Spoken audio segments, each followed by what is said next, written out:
Welcome back to Storytime with Karen and Kevin. I'm your host, Karen Monroe. Today, we're reading some stories from r/funny stories. Our first story is posted by Lovely Trees Eat Leaves. Got high and ran into cops pulling over a black couple and started recording and did not know how to act sober. I just cannot handle social situations when I'm high, unless I'm with my close friends. Then, one fateful night, I run into a serious situation with cops, and there is no way they didn't realize I was high as a kite. Let me set the scene. It is a warm summer night in a mostly empty beach town.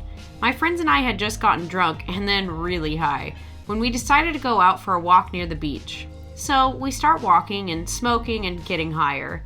Suddenly, we see several cop cars and sirens go by. We freaked out a little, but they disappeared, so we were chill.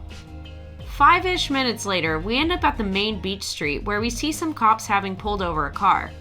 We're curious to see what's going on, so we get a little closer, but not too close.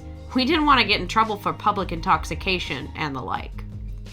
However, as we get closer, I realize the couple the cops pulled over were a black man and a woman, and I hear them answering the cops' questions with confusion. I hear something along the lines of, "We got a report of some black people making a disturbance at a bar," from one of the cops. The black man responds that they haven't been anywhere near a bar that night. At this point, several thoughts happen in my high brain. The most important being that I had to be there for this couple and record, especially considering the ton of police brutality that had happened in recent news. So I walk up to the cops and couple and start recording with my phone. I don't say anything at first because I really didn't know what to say, nor was I sure I'd be given the chance. Then, as the cops tell the man and woman to sit on the curb while they check out their car, pretty sure this wasn't a legal search. The woman notices me and the phone and thanks me for being there. I'm trying really hard to form words and coherent thoughts.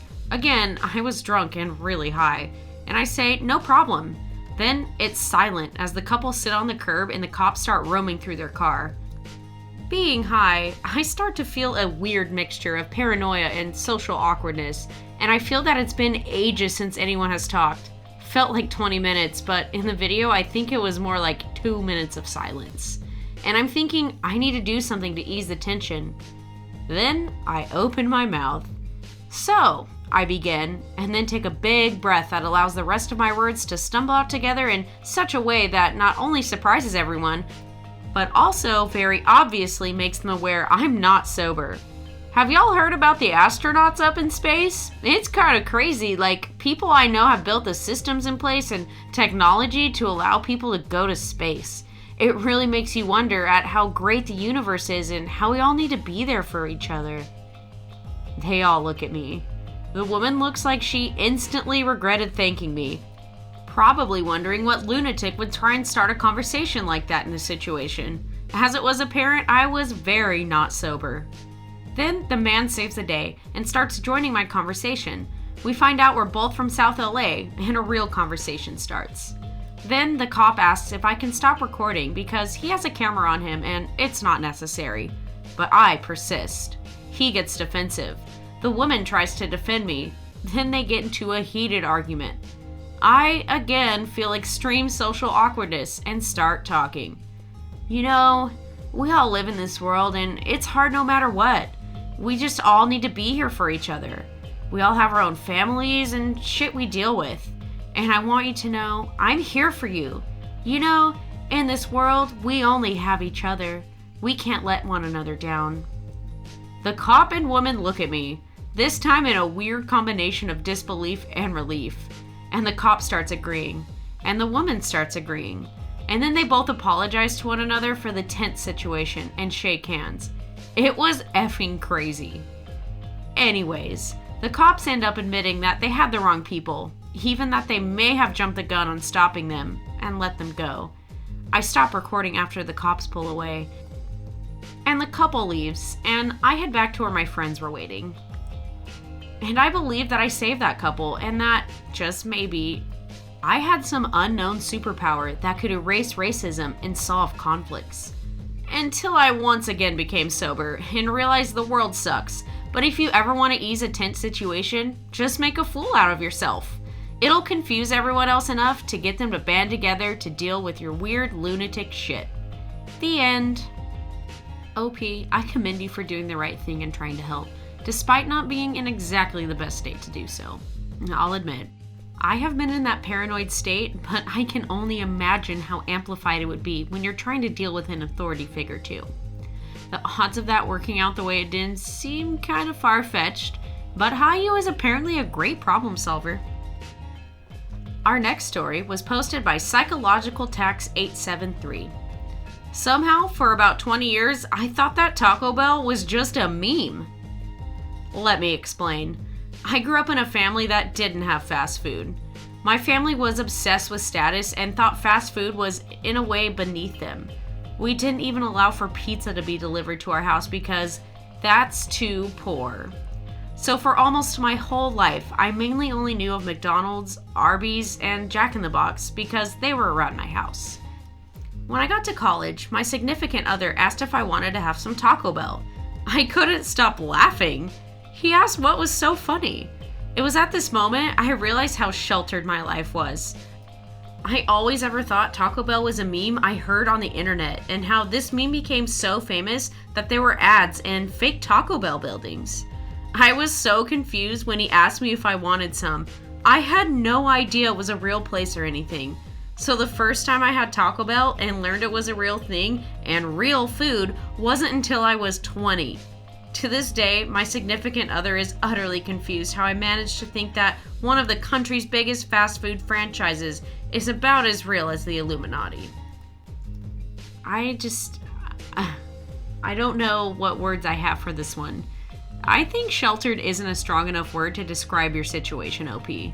Like, even throughout your life, you didn't hear anyone talk about eating Taco Bell? That seems kinda insane to me. I grew up not a huge fan of it myself, but my friends all loved it and we would have high school lunch there very often. I mean, I personally don't think you're missing out on much, but still. Our next story was posted by Heatmeister.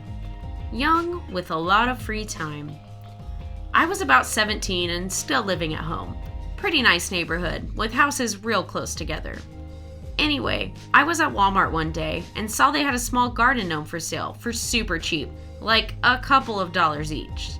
So naturally, I bought as many as I could. I had maybe 40 to 50 and absolutely no idea what to do with them. A few days later, I was walking my dog, a pit bull boxer mix, the sweetest thing. I passed a lady with a small dog. This little dog started barking at mine, and this lady effing kicked my dog. I didn't know what to do, but I saw her rush home and go inside, and that's when I got an idea. Every night between 11:30 and 1 o'clock, I would walk up to her front door and put one gnome just right in their entryway. I'd get up for school the next day and sometimes see her look at it and throw it away. As the days passed, I got more creative and started hiding them or putting them in little scenes.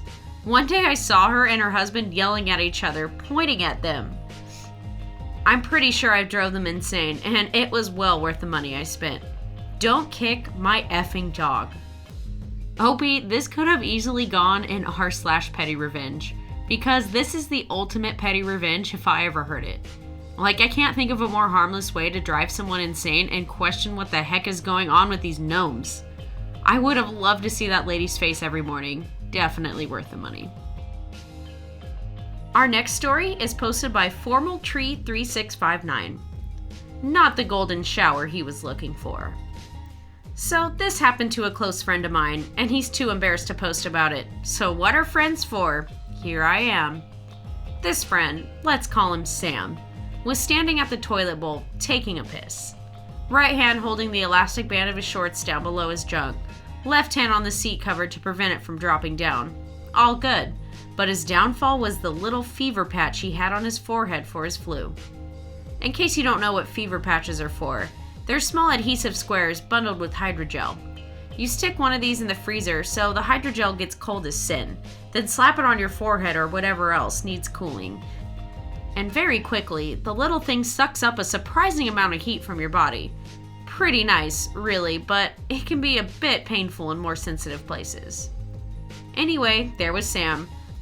right hand holding the waistband down, left hand holding the toilet seat up, and the fever patch on his forehead starting to slip off midstream. According to him, he had a moment of tachyphasia at that point. That slow time experience that some people go through in a bad situation. In that endless moment, he contemplated snatching at the falling patch with his right hand.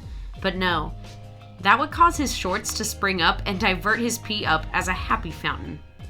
His next solution was to grab at the falling object with his left hand, but he realized that the seat would fall and slice through his pee trajectory, almost certainly deflecting golden goodness everywhere. He could, of course, just ignore the patch and hope it doesn't cause a splash on the way down, probably the sanest solution.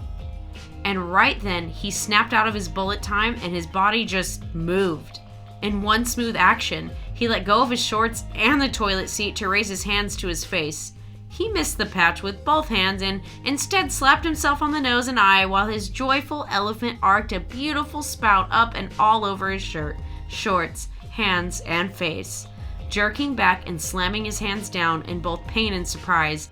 Of all the days to take a piss without closing the toilet door, he had to pick that day when I was right in his place. Sam's fine, really.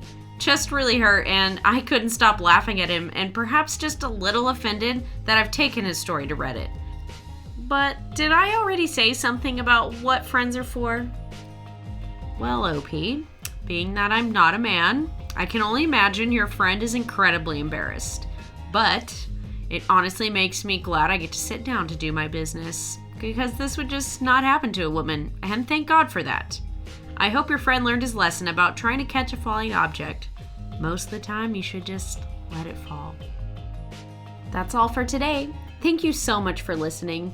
If you like what we do, please give us a thumbs up and subscribe. And if you're on YouTube, turn on that notification bell so you never miss an episode. Bye!